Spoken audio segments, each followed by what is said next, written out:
شروع اللہ کا نام لے کر جو بڑا مہربان نہایت رحم والا ہے۔ حامیم، اس کتاب روشن کی قسم کہ ہم نے اس کو ایک مبارک رات میں نازل فرمایا، ہم تو خبردار کرنے والے ہیں۔ اسی رات میں تمام حکمت کے کام فیصل کیے جاتے ہیں، یعنی ہمارے ہاں سے حکم ہو کر بے شک ہم ہی فرشتوں کو بھیجتے ہیں۔ یہ تمہارے پروردگار کی رحمت ہے، وہی تو سننے والا ہے، جاننے والا ہے۔ آسمانوں اور زمین اور جو کچھ ان دونوں میں ہے سب کا مالک، بشرطے کہ تم لوگ یقین کرنے والے ہو۔ اس کے سوا کوئی معبود نہیں، وہی زندگی دیتا ہے اور وہی موت دیتا ہے، وہی تمہارا اور تمہارے پہلے باپ دادوں کا پروردگار ہے۔ لیکن یہ لوگ شک میں پڑے کھیل رہے ہیں۔ تو اس دن کا انتظار کرو کہ آسمان سے صاف دھواں نکلے گا جو لوگوں پر چھا جائے گا، یہ درد دینے والا عذاب ہے۔ اس وقت وہ کہیں گے کہ اے پروردگار، ہم سے اس عذاب کو دور کر، ہم ایمان لاتے ہیں۔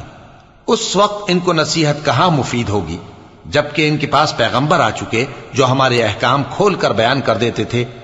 پھر انہوں نے ان سے منہ پھیر لیا اور کہنے لگے، یہ تو سکھایا پڑھایا ہوا ہے، دیوانہ ہے۔ ہم تو تھوڑے دنوں عذاب ٹال دیتے ہیں مگر تم پھر کفر کرنے لگتے ہو۔ جس دن ہم بڑی سخت گرفت کریں گے تو بے شک انتقام لے کر چھوڑیں گے۔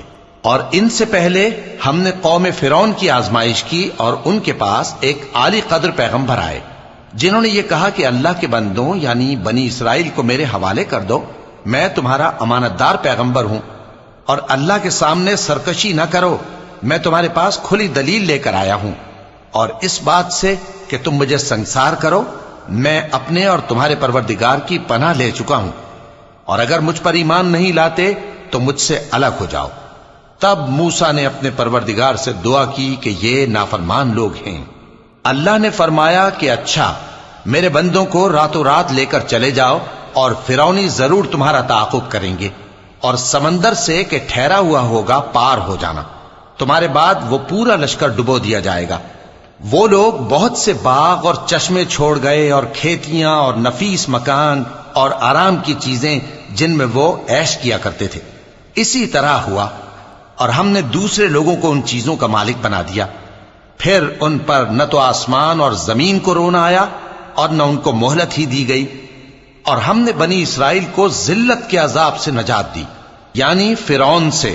بے شک وہ سرکش اور حد سے نکلا ہوا تھا، اور ہم نے بنی اسرائیل کو اہل عالم میں سے علم کی بنیاد پر چنا تھا، اور ان کو ایسی نشانیاں دی تھیں جن میں کھلی آزمائش تھی۔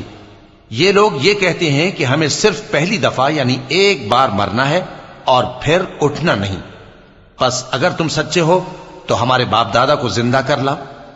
بھلا یہ اچھے ہیں یا تبا کی قوم اور وہ لوگ جو ان سے پہلے ہو چکے ہیں؟ ہم نے ان سب کو ہلاک کر دیا، بے شک وہ گناہگار تھے۔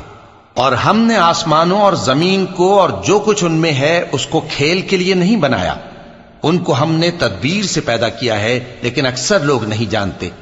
کچھ شک نہیں کہ فیصلے کا دن ان سب کے جی اٹھنے کا وقت ہے، جس دن کوئی دوست کسی دوست کے کچھ کام نہ آئے گا اور نہ ان کو مدد ملے گی مگر جس پر اللہ مہربانی کرے۔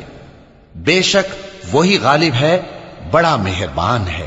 بلا شبہ تھوہر کا درخت گناہگاروں کا کھانا ہوگا، جیسے پگھلا ہوا تانبا۔ وہ تھوہر پیٹوں میں اس طرح کھولے گا جس طرح گرم پانی کھولتا ہے۔ حکم دیا جائے گا کہ اس کو پکڑ لو اور کھینچتے ہوئے دوزخ کے بیچوں بیچ لے جاؤ، پھر اس کے سر پر کھولتا ہوا پانی اونڈیل دو کہ عذاب پر عذاب ہو۔ اب مزہ چکھ، تو بڑی عزت والا اور سردار تھا۔ یہ وہی دوزخ ہے جس میں تم لوگ شک کیا کرتے تھے۔ بے شک پرہیزگار لوگ چین کے مقام میں ہوں گے، یعنی باغوں اور چشموں میں باریک اور دبیز ریشم کا لباس پہن کر ایک دوسرے کے سامنے بیٹھے ہوں گے۔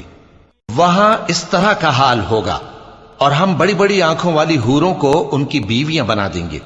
وہاں امن و اطمینان سے ہر قسم کے میوے منگائیں گے اور کھائیں گے، اور پہلی دفعہ کے مرنے کے علاوہ موت کا مزہ پھر نہیں چکھیں گے، اور اللہ ان کو دوزخ کے عذاب سے بچا لے گا۔ یہ تمہارے پروردگار کا فضل ہے، یہی تو بڑی کامیابی ہے۔ ہم نے اس قرآن کو تمہاری زبان میں آسان کر دیا ہے تاکہ یہ لوگ نصیحت حاصل کریں، پس تم بھی انتظار کرو، یہ بھی انتظار کر رہے ہیں۔